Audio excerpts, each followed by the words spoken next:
Welcome back to Zenith Codem TV. In this video, we will be going over the highlights of the Rejects vs Seminal matchup during the SPS Mobile Challenge and Week 4. So without any further ado, let's dive straight into the action.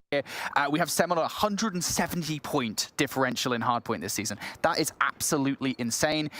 Rejects not that far behind though, 134 points for them. These two teams have been by far and away the best hardpoint teams we have here to offer to North America. And you know what, now it's time Seminal spawning out towards those back spawns. If Seminal don't even cross over by that P4 side for the rotation through that squad. And once again, a little bit of deja vu from last season's finale to the challenge season, as obviously we saw that these same two squads go at it, and it was much worse than a 100-point club, but LG falling 250 to 34 on this exact same map. Seems like the improvements may not have been quite as good as we thought.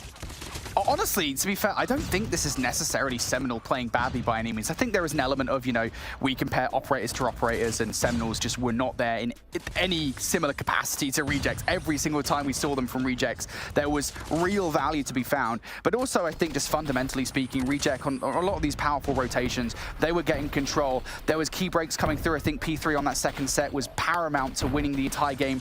Certainly in a fashion they did. We look towards P2 to P3 on the first set, and that is there any investment as we talked about for Seminal? Well, there is for Envy, who finds the double with the claw, has to turn and burn onto a couple more players coming. 10. S-Thug and Islander's gonna pop. He's trying to end things. Play from Envy. Equalizer through the doorway. No avenue for them to make it through. Solo finds the final kill.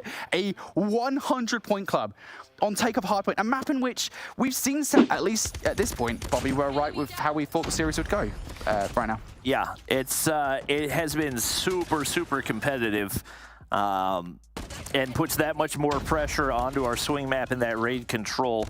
I felt pretty confident heading into this series that Seminal would be able to take it, but with the way that this one has gone so far, I feel like most of my confidence has pretty much gone out the windows.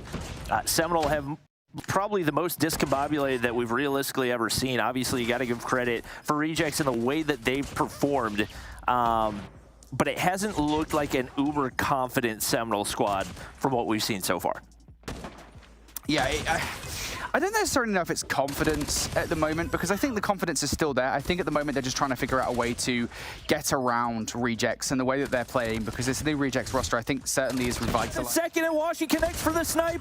Now down to a 1v1 Tectonic versus Jez, and not enough time to work with. Jez should be able to take down the diffuser, and Rejects take the map. You guys will likely notice that the score behind us says 1-1. And if I've heard correctly, I believe there was a restricted skin that was used by Rejects in that map. So it is, despite the outcome of the Search and Destroy, going to be now tied 1-1. Tribe/Rejects have looked really strong, have managed to take off of Seminal in seasons past. And even despite their in the raid control, I feel like have got to be feeling pretty confident. Yeah, for sure. Rejects, I will say, just going back to this control, he looked towards the highlights that, you know, ultimately they didn't play that control that badly. I think the fundamentally was fine. Seminal just, I think, at the end of the day, outplayed them, especially towards those first couple of rounds where it did come down to a life disparity between the two teams, where perhaps Seminal were just doing better in the 1v1s when it mattered, getting all of the important gunfights in their favor. It was when I think we got to rounds number 3 and 4, that's when it started to feel like Seminal had more control, even with the loss over towards round number 3. This round number 4 was a masterclass in holding back. To 19v7. Solo gonna get shut down off of his equalizer. They're throwing everything they can at it, but a Pred from Band in the top side, not gonna connect, not gonna matter. They get the object. 28 and 12.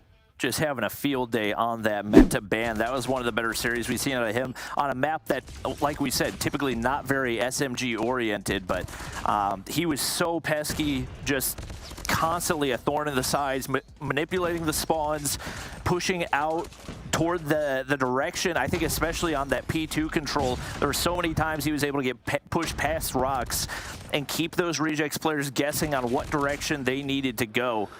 And like you said, really got to be kicking themselves after map number 2, because we could have very well been on our way to a map 5. We should have been.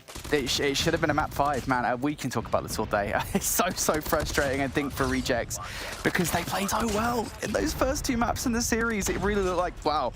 I mean, the story we've been setting up, right, with Rejects being the squad that maybe could take Seminal down, especially with Envy joining the side, and we got that squad through the first couple of maps, but Seminal, man, what a team.